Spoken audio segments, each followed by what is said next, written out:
संताजी और धनाजी ने अपने शौर्य और साहस के मुगल सल्तनत में भयंकर तबाही मचा दी और अपने ही लोगों की गद्दारी के कारण संताजी घोरपड़े जैसा महान योद्धा मराठा साम्राज्य को खोना पड़ा।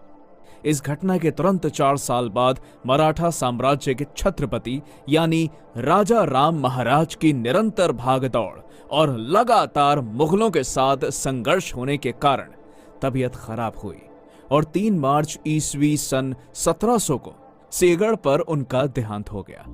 राजा राम महाराज की मृत्यु के बाद मराठा साम्राज्य लगभग खत्म होने की कगार पर खड़ा था, क्योंकि अब पूरे हिंदुस्तान में केवल 2 ही सल्तनतें जीवित थी, एक मराठा और दूसरी मुगल, जिस कारण औरंगजेब पूरे मराठा साम्राज्य को निगलने की फितरत में था। इसलिए औरंगजेब ने अपनी लाखों की सेना मराठों के खिलाफ उतारकर मराठा साम्राज्य पर एक के बाद एक जोरदार हमले शुरू कर दिए, जिस कारण मराठा साम्राज्य की सीमा कुछ प्रदेशों तक ही सीमित रह गई थी। ऐसे मुश्किल हालात में मराठा साम्राज्य की कमान संभाली राजा राम महाराज की पत्नी महारानी ताराबाई ने। तो दूसरी तरफ औरंगजेब सोचने लगा, शिवाजी महाराज अब रहे नहीं, संभाजी महाराज को हमने खत्म कर दिया, राजा राम महाराज का सिंहगढ़ पर देहांत हो गया, ऐसे में क्या कर लेगी एक अकेली औरत। पर महारानी ताराबाई को एक साधारण स्त्री समझना औरंगजेब की बहुत बड़ी भूल थी, क्योंकि ताराबाई मराठा साम्राज्य के सेनापति हम्बीर राव मोहिते की पुत्री थी। इसलिए उन्हें बचपन से ही राजनीति और युद्ध नीति की कला विरासत में मिली थी। इसलिए तारा रानी ने हार नहीं मानी और अपने साथ धनाजी जाधव, उदाजी चौहान, चंद्रसेन जाधव, कान्होजी आंग्रे, बालाजी विश्वनाथ जैसे महान सरदारों को इकट्ठा किया और भद्रकाली का अवतार लिए हर हर महादेव की गूंज के साथ मुगल सेना का सफाया कर दिया। यहीं पर वो रुकी नहीं, उन्होंने मुगलों से सिंहगढ़, राजगढ़, पन्हाला, पावनगढ़, वसंतगढ़ जैसे एक से बढ़िया एक किले को जीतकर उन्हें फिर से मराठा साम्राज्य में शामिल कर लिया। इस तरह महारानी ताराबाई के नेतृत्व में मराठा साम्राज्य नई बुलंदियों को छू रहा था। अब बारी थी मुगल सल्तनत में मराठों का परचम लहराने की।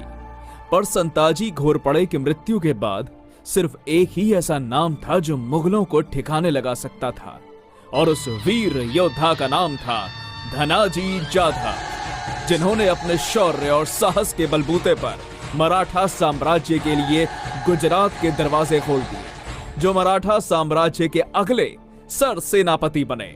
सर सेनापति बनते ही धनाजी ने विदर्भ, नंदुरबार, दक्षिण भारत में त्रिचनापल्ली, गोलकोंडा, बीजापुर, मध्य भारत में मालवा जैसे मुगल इलाकों में मुगल सेना को हराकर और उनका बेशकीमती खजाना लूटकर जबरदस्त तबाही मचा दी।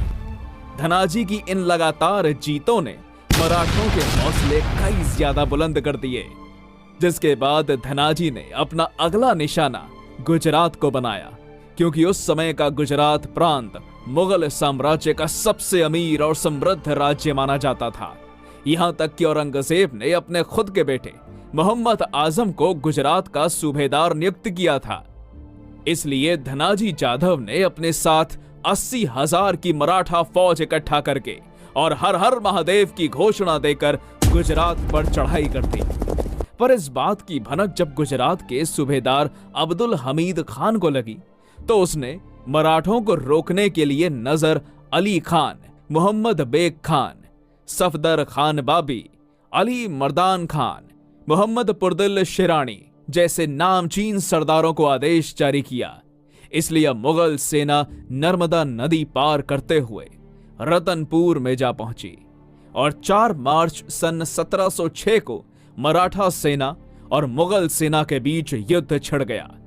पर यह युद्ध शुरू ही हुआ था कि मराठों ने अपनी सेना को पीछे खींच लिया। मराठों को यूं पीछे हटता देखकर मुगल सेना चौंक गई कि ये हुआ क्या, लगता है मराठे कमजोर पड़ गए। इसलिए मुगलों ने कुछ देर तक मराठों का पीछा किया। हमने काफिरों को भगा दिया, हमारी जीत हुई। ऐसा सोचकर मुगल सेना ने अल्लाह अकबर के नारे देकर जीत का जश्न मनाया। पर असल में मराठों ने मुगल सेना को मूर्ख बनाया था, क्योंकि युद्ध तो सिर्फ बहाना था। मराठों को मुगल फौज का अंदाजा लगाना था, क्योंकि गुजरात की मुगल सेना का मराठों से पहली बार युद्ध में सामना होने वाला था। इसलिए मराठों का छापामार युद्ध समझना उनकी औकात से बाहर था। अब मुगल सेना बड़ी खुश होकर अपने ठिकाने रतनपुर में जा पहुंची और खाने पीने की तैयारी में लग गई। पर कुछ देर हुई ही थी कि मराठा घुड़सवार फिर से आए और मुगल सेना पर हमला करके उनके ऊंट लेकर भाग गए।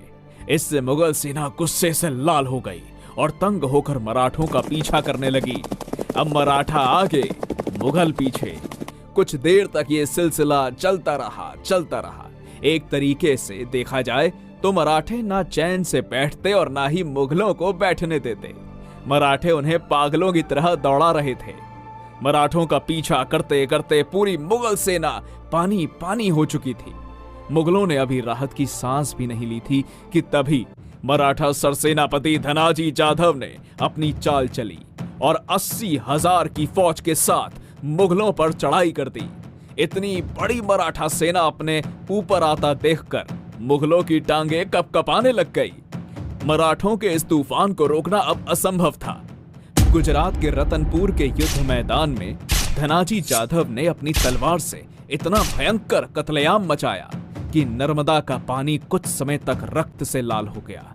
इस घमासान युद्ध में मराठों ने सफदार खान बाबी का लड़का मोहम्मद उस्मान समेत पूरी मुगल सेना को काटकर 72 हुरों के पास पहुंचा दिया।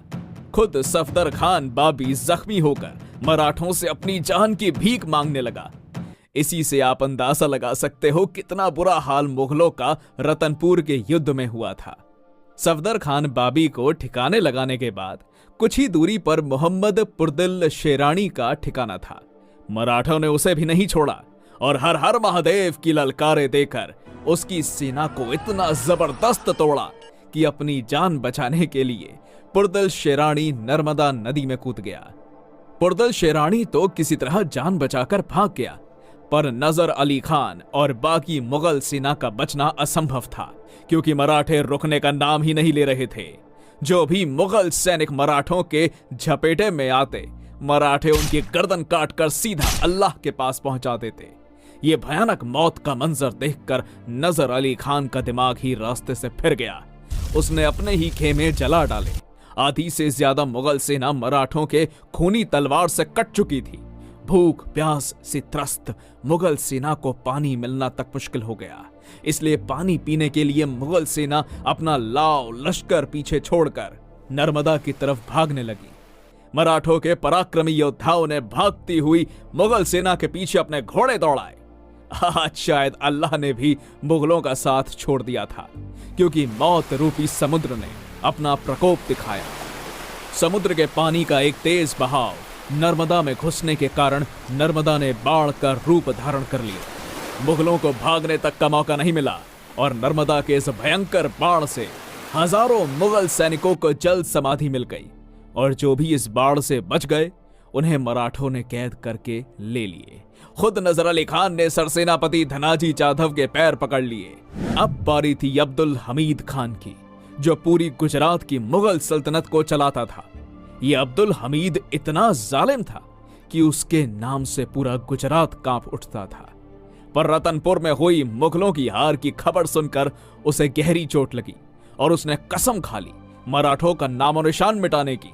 इसलिए अगले ही दिन उसने एक से बढ़िया एक ताकतवर मुगल सरदारों को इकट्ठा किया और अपना हजारों लश्कर लेकर वो अहमदाबाद से निकल पड़ा। हमीद खान को अपने तरफ आता देखकर मराठे सतर्क हुए और तुरंत नर्मदा नदी को पार करते हुए बाबा पियार के घाट पर जा पहुंचे, जहां पर हमीद खान अपना डेरा डाल के बैठा हुआ था। रात के घंघोर अंधेरे में अय्याशी में पड़ी मुगल सेना पर मराठे आंधी की तरह टूट पड़े। मुगल छावनी में घुसकर मराठों ने ऐसा कत्लेआम मचाया कि आधे से ज्यादा मुगल सेना को मौत के घाट उतार दिया। मध्य रात्रि से लेकर दोपहर तक मुगलों के कई ताकतवर सूरमा काटे जा चुके थे। अनेक जिहादी रणभूमि छोड़कर भाग रहे थे। खुद गुजरात के सूबेदार अब्दुल हमीद खान को मराठे घसीट कर ले गए। अब्दुल हमीद खान को पकड़ने के बाद पूरे गुजरात पर मराठों का वर्चस्व स्थापित हो गया था, जिसके बाद बड़ौदा, सूरत, भरूच, अहमदाबाद जैसे मुगल इलाकों से मराठों ने 2 दिन तक बेशकीमती खजाना जमा किया। युद्ध में पकड़े गए मुगल सैनिकों के शरीर के कपड़े छोड़कर मराठों ने सब कुछ लूट लिया। सिर्फ अकेले हमीद खान से धनाजी जाधव ने 3 लाख रुपए वसूल किए। मराठों के हाथों हुई मुगलों की इस दुर्दशा को देखकर गुजरात के कोली जाति के लोग जोश में आ गए। उन्होंने भी बहती गंगा में हाथ धो लिया और मुगल प्रदेशों में लूटपाट मचा दी। मराठों के इतिहास में ऐसा पहली बार हुआ कि वीर मराठा योद्धा धनाजी जाधव ने अपने झंडे के नीचे पूरी गुजरात की मुगल सल्तनत को तबाह कर दिया था। गुजरात के इस युद्ध अभियान में धनाजी ने मुगल सल्तनत से 8 लाख रुपए से ज्यादा की धनराशि जमा की, जो कि उस समय बहुत बड़ी रकम थी। गुजरात में हुई मुगलों की बदतर हालत देखकर वहां के मुल्ला मौलवियों ने औरंगजेब को खत लिखा। खत पढ़कर औरंगजेब गुस्से से लाल हो गया, पर